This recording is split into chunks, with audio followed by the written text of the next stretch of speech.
These are the headlines that we're following at this hour. South Korea's central bank keeps its interest rate steady for the 10th consecutive meeting at 3.5%. The governor says the possibility of a rate cut remains up in the air amid high prices of oil and farm products.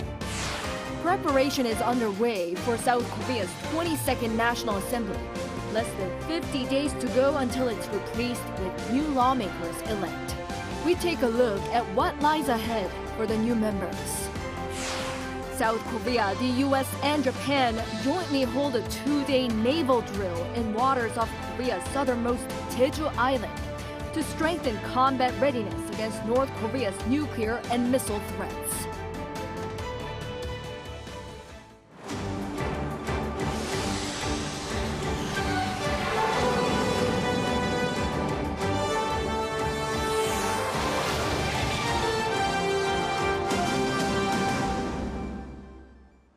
Good evening. It's 9 p.m. here in Seoul.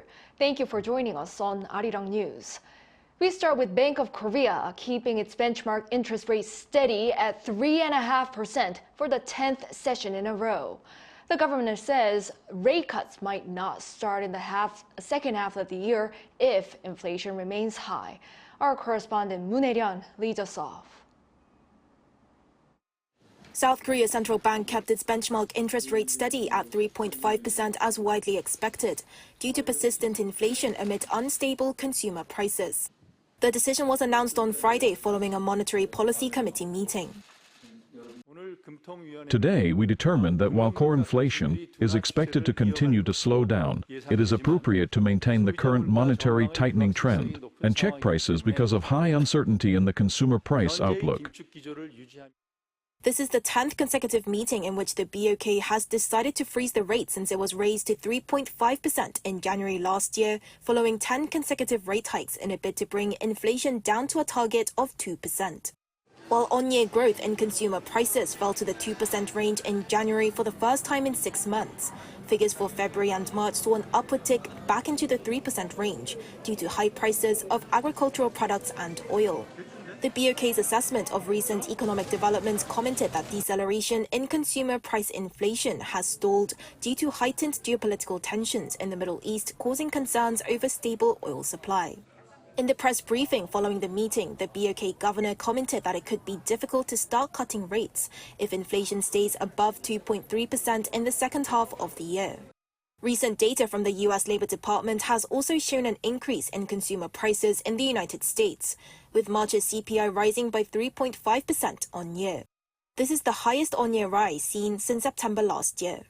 Federal Reserve officials expressed concerns that inflation isn't coming down fast enough in their March meeting minutes, with Fed Chair Jerome Powell calling the road to getting inflation under control sometimes bumpy. Given this latest commentary, economists are now expecting to see rate cuts further down the line, with the current interest rate gap between the two countries at its largest ever at 2 percentage points. So any discussion that the financial market may have had where the Bank of Korea may reduce interest rates during late summer or early autumn has disappeared. And I think there is a very good chance that the Bank of Korea will not lower the rates until very late in the year. The BOK expects to have a more solid outlook for the year next month, but for now it will maintain its restrictive policy stance until it is more confident that prices are going down. Moon Hae-ryun, Arirang News. Following the Liberal main opposition's landslide victory in the general election, President Yoon is reportedly preparing to deliver his official stance next week. After a string of senior-level resignations, their replacements are also being talked about. Our presidential office correspondent Oh Soo-young reports. President Yoon Suk-yeol is planning to make an official statement early next week, after his ruling People Power Party saw a crushing defeat at Wednesday's general election. The mood is somber here at the Yongsan presidential office as the Yoon administration recalibrates its approach to governing the country. The overwhelming opposition majority voted into parliament deals a heavy blow to the administration's ability to steer the course of state affairs over the next 3 years. Speaking to a local newswire Friday, a presidential aide said Yoon's office is working to deliver an official stance on the outcome of the election. This comes after Yoon initially released a brief comment Thursday through his chief of staff, humbly accepting the will of the people and vowing to reform the management of state affairs while focusing on policies to boost the economy and people's livelihoods. A more elaborate message will be reviewed over the weekend and is expected to set out how the administration will move forward and work with an unprecedented opposition to carry out major policy reforms in labour, education and pensions, along with new economic initiatives. The top office will also decide how the president will communicate the message, not ruling out a press conference, as observers call for a more open style of governance that seeks public consensus. To carry out a full reform, Yoon's office has hinted there will be an overhaul of senior figures in the administration after the Chief of Staff, all senior secretaries and the Prime Minister offered to resign on Thursday morning. While Yoon has not yet approved their resignations, he is likely to appoint a new Prime Minister and Chief of Staff, seeking veteran politicians who can skillfully advise on governance and communicate well with Parliament. Within the political circle, the rumoured candidates for the new PM are former Unification Minister Kwon Young-se, lawmaker Chu Oh-young, who has been re-elected for a sixth term in Parliament, current Daegu Mayor Hong Jun-pyo, and former National Assembly Vice Speaker Lee Ju-young. As new Chief of Staff, Kim Han-gil is a likely candidate as a former leader of the opposition and current Chief of the Presidential Committee on National Unity, as is lawmaker Chang Jae-won and Lee Sang-min, Minister of Interior and Safety. To strengthen communication with the opposition-led parliament and engagement with the larger public, President Yoon may well conduct a full-scale restructuring of his office in the weeks to come. Oh Soo-young, Arirang News. Meanwhile, the National Assembly is getting prepared to welcome new lawmakers elect come May. Our political correspondent Lee Si-hoo explains what awaits the new members of the legislature in the upcoming months. A little less than 50 days remain until the official launch of the 22nd National Assembly of South Korea. But the work doesn't start then. Since well before the April 10th election day, the Assembly's administrative offices have been busy at work preparing to welcome in a new batch of representatives. Beginning in March, separate offices joined together to launch a welcoming committee. 2 days before the voting day, they opened up a comprehensive center to support new lawmakers. Once the 300 new members of parliament were decided, the center began processing lawmaker registrations, providing guidance that will help those newly elected during the next 4 years. May 30th is the official launch date of the new assembly. This is when the preparation for the first extraordinary session begins. The first plenary session, a gathering of the full chamber, is scheduled for June 5th. If the meeting convenes as scheduled, the assembly will vote in a speaker and 2 deputy speakers to lead them through the first half of their 4-year term. All members will be sworn in and the new speaker will give an opening speech. The president may also address the chamber. On June 7th, members will be appointed to respective standing committees based on their expertise and knowledge. These dates are outlined by the National Assembly Act. But many previous assemblies have pushed back their schedules due to clashes in opinions between the respective camps, especially as they appoint new committee leaders. This precedent should not give an excuse for the 22nd National Assembly to follow in their predecessors' footsteps, however, as pending issues affecting society do not wait. Lee Si-hoo, Arirang News. Moving on to the ongoing walkout by doctors protesting the government's plan to increase the medical school enrollment quota. The Ministry of Health will be dispatching more physician assistant nurses to general hospitals to fill the void created by trainee doctors. According to the ministry on Friday, around 2,700 PANs will be additionally deployed to assist the just under 9,000 nurses in this discipline, working in hundreds of general hospitals nationwide as of late March. The ministry also said it'll be educating those PANs starting next Thursday. It added that it'll be providing additional support so that the burden on working medical staff will be lowered. South Korea, the US, and Japan conducted a joint naval drill for 2 days in waters off Korea's Jeju Island to better tackle nuclear and missile threats from North Korea. In a rare move, a U.S. nuclear-powered aircraft carrier was open to the media. Our Choi Min-jung reports. Thursday afternoon in international waters south of Jeju Island, an aircraft carrier crew signals a U.S. FA-18 Super Hornet fighter jet for liftoff from the USS Theodore Roosevelt, a nuclear-powered aircraft carrier in the U.S. Navy fleet. The jet soars into the sky in just 3 seconds, pouring billows of smoke and tremendous heat. Around 5 fighter jets quickly took off one after another within a couple of minutes. South Korea, the U.S., and Japan kicked off a 2-day naval drill on Thursday involving 6 warships. Alongside Washington's Theodore Roosevelt aircraft carrier, Seoul's Aegis destroyer Sohae-ryu Seongnyeong and Japan's Ariake-class destroyer participated in the training. The trilateral drill is part of the 3 countries' multi-year training initiative, which was jointly established during the Camp David Summit last year. The drill was focused on strengthening joint response capabilities amid escalating nuclear and missile threats from North Korea. While we're here, we're working on increasing our tactical proficiency. Specifically, we're working on undersea warfare exercises, we're working on maritime interdiction operations, we're working on search and rescue operations.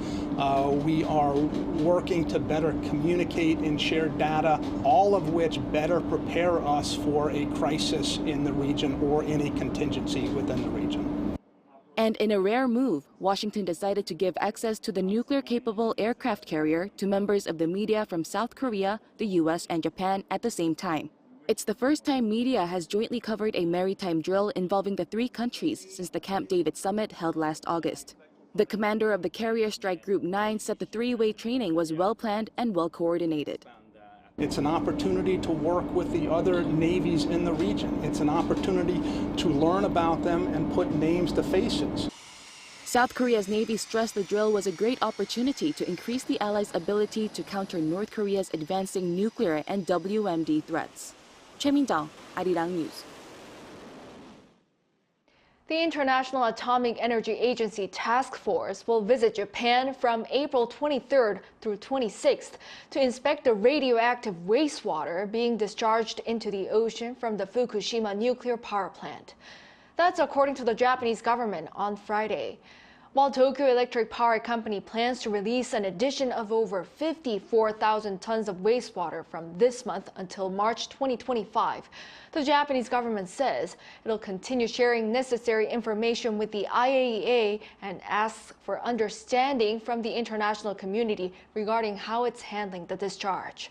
The task force, consisting of 11 specialists from countries including Korea, China, and the U.S., inspected the wastewater discharge last October as well.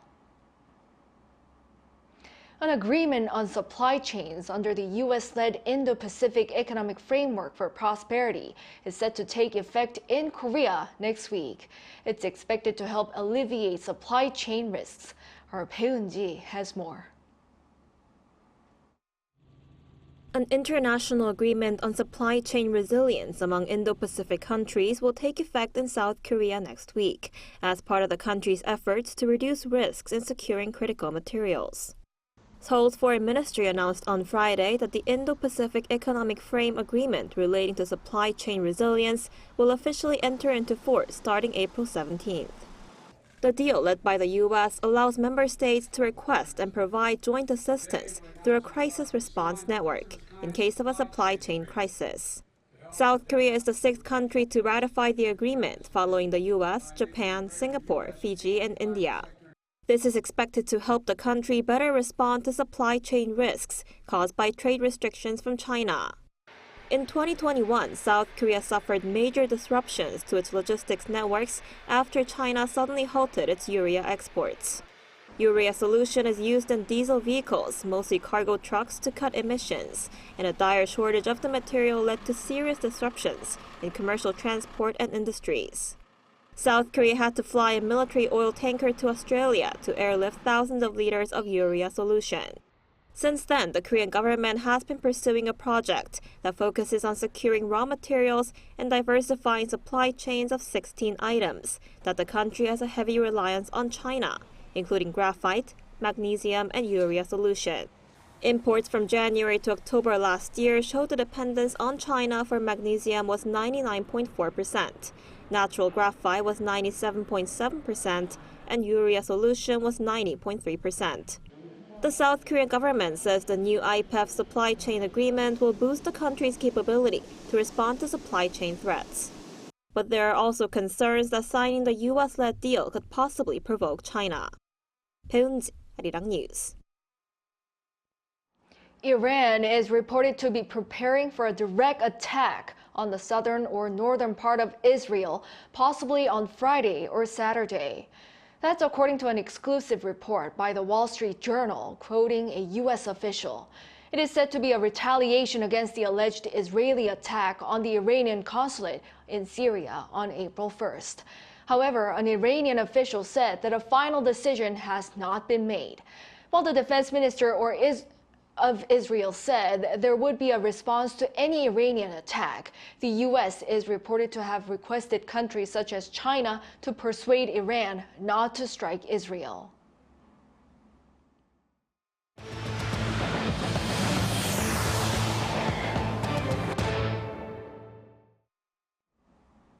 On the local front, employment expanded at a slower pace in March. In fact, on-year job growth was the lowest in over 3 years. Our Lee Soo-jin explains.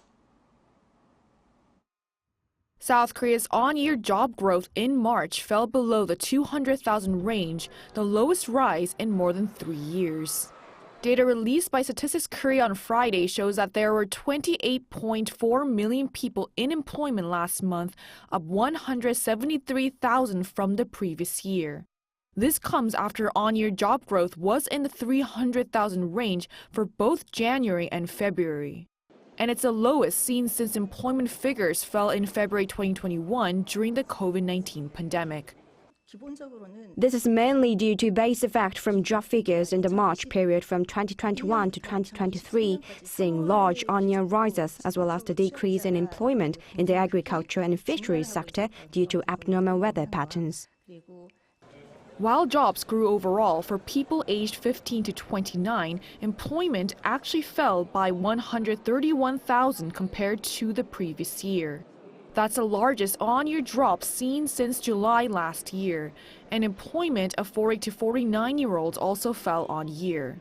On the other hand, there was an increase in employment for those aged 60 and above, as well as for those in their 30s and 50s. In terms of job sectors, employment figures in the agricultural and fisheries sector fell by 50,000, the largest on-year drop since 2017. And the wholesale and retail sector also saw a decrease for the first time in 6 months. But the manufacturing sector, after tumbling last year until November, recorded a rise for the 4th consecutive month in March with the addition of 49,000 jobs. Employment in the accommodation and restaurant sector was also up with 7,000 new hires, seeing an increase for the first time in 3 months. Meanwhile, March's unemployment rate stood at 3%, 0.1 percentage point up from the year before, rising for the 5th straight month. Lee Soo-jin, Arirang News. South Korea and the United Kingdom are co-hosting the AI Seoul Summit from May 21st to 22nd. That's according to the top office on Friday, adding that this is a follow-up to the AI Safety Summit held in England last November. This upcoming summit is about promoting innovation and fostering inclusivity and mutual prosperity on top of safety. It'll invite leaders from around the world virtually on the same day, first day, with in-person meetings among ministers on the second day in Seoul. After the summit, there will be an AI Global Forum to work on establishing AI global governance. In other news, the 4th installment of the action film franchise, The Roundup, is soon to be released on April 24th, and even before it hits local theaters, it has already set pre-sale records for the series. Starring actor Ma Dong-seok, also known as Don Lee, The Roundup Punishment has been pre-sold to 164 countries. Previous installments, The Roundup and The Roundup No Way Out, had been pre-sold to 132 and 158 countries, respectively. The film received attention for having been invited to the Berlin International Film Festival in February, having had its global premiere at the festival as part of the special gala section. Today is the beginning of Library Week here in Korea. Since last year, April 12th has been designated as Library Day, followed by a week-long celebration to raise awareness and appreciation for books and libraries nationwide. Korean literature has been drawing attention on the global stage lately, with some even calling it the K-book phenomenon. Our culture correspondent Song Yoo-jin looks into what sets Korean books apart. 2024 has so far been a great year for Korean books. Last month, Kim Hae-sun became the first Korean author to win the U.S. National Book Critics Circle Award. Lee Gumi achieved another first for Korea by being shortlisted for the prestigious Hans Christian Andersen Award, while 3 Korean picture books won trophies at the Bologna Ragazzi Award. Novelist Hwang Seok-young's Mater 210 has also been shortlisted for the 2024 International Booker Prize. This success stems from Korea's decades-long efforts to export its literary works. Since the 2000s, we've seen a surge in Korean literature exports, especially after Arthur Hangang's 2016 Man Booker International Prize win. The evidence is domestic publishers establishing dedicated departments dealing with copyright and intellectual rights of Korean authors, an increase in contracts with major overseas publishers, and minimum guarantees for Korean authors soaring from 4 to 6 digits. The numbers don't lie. Translation requests for Korean literature to the Literature Translation Institute of Korea jumped more than 20-fold in 2023 compared to 2014. What makes Korean literature appealing is the blend of distinctive, yet relatable themes. Korean literature offers a unique perspective shaped by Korea's historical, political, and societal contexts, such as it being a divided country, which attracts international readers eager to explore something new.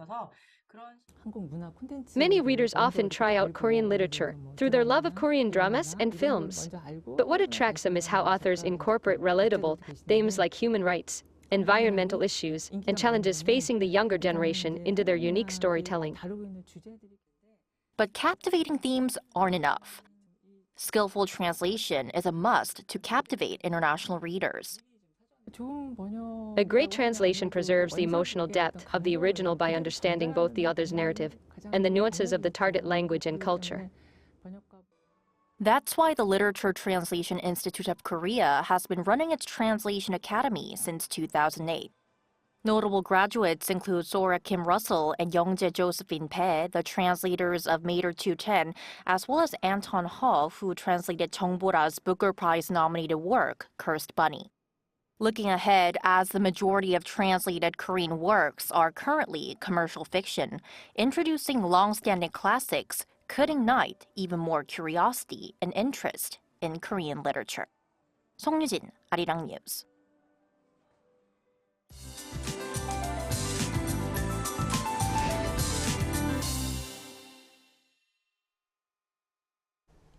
Sunny and warm weather continued in most parts of the country today. The temperature in Seoul moved up to 24 degrees Celsius during the day, feeling like early summer already. Tomorrow will be warmer than today, with daily highs jumping up to 27 degrees in Seoul. However, the daily temperature difference is around 15 degrees. Please take care of your health. The air continues to be dry every day. Therefore, dry advisories are in place in various parts of the central region, including Seoul, Eastern Gyeonggi-do Province, Wonju in Gangwon-do Province, and Cheongju in Chungcheongbuk-do Province. Forest fire crisis warnings are also maintained at a warning level in most parts of the country. Be careful not to cause any fire accidents. Tomorrow, Seoul, Gwangju, and Busan will start off at 13 degrees. Daytime temperatures will move up to 27 in Seoul, Chuncheon, Daejeon, Daegu, and Gyeongju. The temperature in Seoul is expected to rise to 28 degrees on Sunday, the highest temperature this spring. That's all for Korea. Here are the weather conditions around the world.